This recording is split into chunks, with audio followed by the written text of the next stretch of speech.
NBA, sound the alarm bells for this 120, Dylan. We have not yet seen the number 1 overall pick from the 2016 NBA draft class. Yet when you scroll down, the rest of the picks, a lot to be desired. Buddy Hield, boy, he was a star at Oklahoma, could fill it up, averaging just 8.8 points per game and a PER of 10. 15 is you're about a replacement level average NBA player, your player efficiency rating. Anything under that is not satisfactory. And it's okay to be less than stellar as a rookie, but we've seen in recent draft classes players make immediate impact. Karl Anthony Towns. My gosh. Kristaps Porzingis. Brandon Ingram went number 2 overall. He has a 7.5 player efficiency rating. And he looks lost out there a lot. That's horrible. Jamal Murray on that list.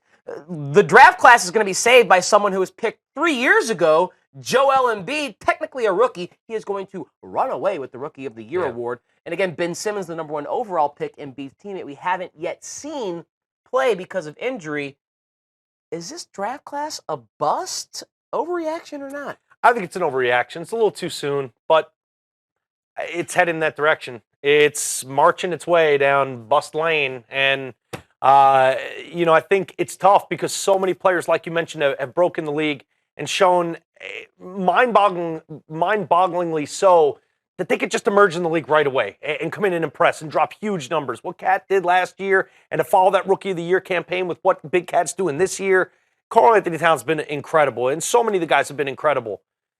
Not so much with this class. And there's been moments for Jamal Murray. There's been moments for some of these guys, but across the board, they just look a little too young, a little too inexperienced, not enough confidence, and maybe just trying a little too hard. We'll see what Ben Simmons has. We'll see what I don't want to firmly stamp till year 3. Yeah. I think that's fair. I agree with you. A lot of these guys can't even buy beer. So I agree with by you. year 3, they're going to be 21, 22, 23 years old.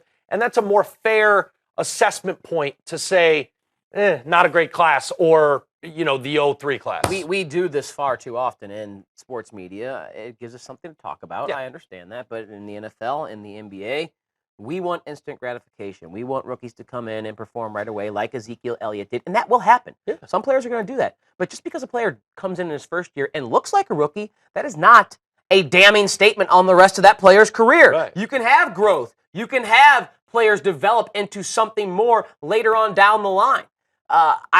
This is an overreaction.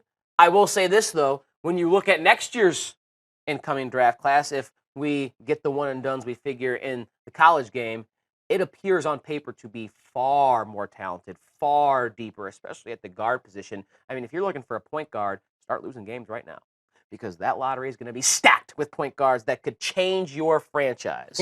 It's better to suck this year than to suck last year. I think point. that's what we're learning, especially from all the talent that's going to be coming up from the next level and all those one-and-done guys. Arguably the best rookie in this draft class was a second-rounder, Malcolm Brogdon. Yeah. If not for Joel Embiid, I think Brogdon would be a guy who is... He looks ready. He looks seasoned. And he was a guy who stayed for a while there at...